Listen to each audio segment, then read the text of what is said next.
It was just after midnight. The date, Friday, September 13, 1997. The scene, a Loomis Fargo facility in Los Angeles.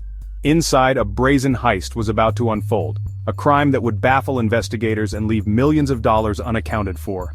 5 men, their faces obscured by masks, stormed into the facility. They moved with precision, their actions suggesting careful planning and inside knowledge. The Loomis Fargo employees, taken completely by surprise, could only watch in disbelief as the robbers took control. The intruders were armed and dangerous, but they were also efficient and surprisingly calm.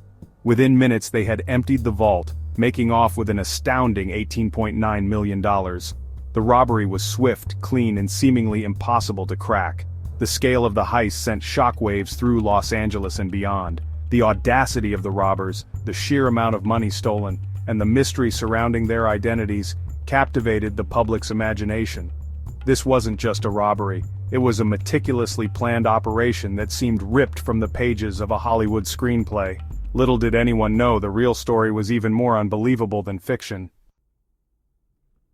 The LAPD launched a full-scale investigation determined to bring the perpetrators to justice. The pressure was on, but the robbers had seemingly vanished into thin air. Initially, investigators focused on Alan Pace, a Loomis Fargo employee who had recently been suspended. Pace had access to security protocols and was familiar with the layout of the facility, making him a prime suspect. However, his alibi checked out and the trail ran cold. The investigation seemed to be at a standstill until a crucial piece of evidence surfaced: a broken reflector lens cover found near the scene of the crime. This seemingly insignificant piece of plastic would prove to be the key to unlocking the entire case. Detectives scoured rental car agencies looking for vehicles that matched the description provided by witnesses. Their persistence paid off. Records showed that a truck matching the description, and with a missing reflector lens cover, had been rented by one of the suspects. The truck was traced to Eugene Hill, a man who had recently come into a significant amount of cash. Hill's newfound wealth raised red flags, and investigators suspected he might be connected to the Loomis Fargo heist. The investigation into Eugene Hill's finances led detectives to a web of suspicious activity. Large sums of cash traced back to the Loomis Fargo robbery were being funneled through several businesses, including one called Extreme Entertainment. Hill, along with several associates, seemed to be using these businesses as fronts for money laundering. Among Hill's associates was Thomas Johnson, a man known for his lavish spending habits. Johnson had recently made several large purchases, including a house in Las Vegas, all paid for in cash. The trail of money was becoming clearer, and it all pointed back to the Loomis Fargo heist. Under intense scrutiny, Hill cracked.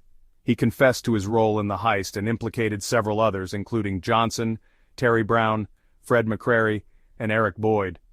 Hill's confession sent shockwaves through the investigation. Finally, the authorities had the break they needed to bring the perpetrators to justice. With Hill's confession in hand, the LAPD moved swiftly to apprehend the remaining suspects. One by one, they were arrested and charged with their roles in the Loomis Fargo heist. The arrests sent a clear message: even the most elaborate plans can unravel. And justice, though sometimes slow, will ultimately be served. The trial was a media sensation, with the public captivated by the audacity of the crime and the colorful characters involved. In the end, all of the suspects were found guilty and sentenced to varying prison terms.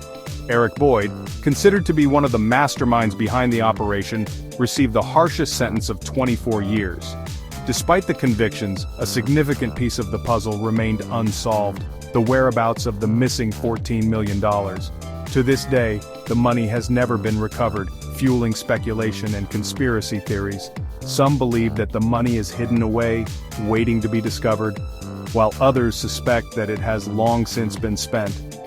The mystery of the missing millions continues to intrigue and baffle, a reminder that some secrets are never meant to be revealed.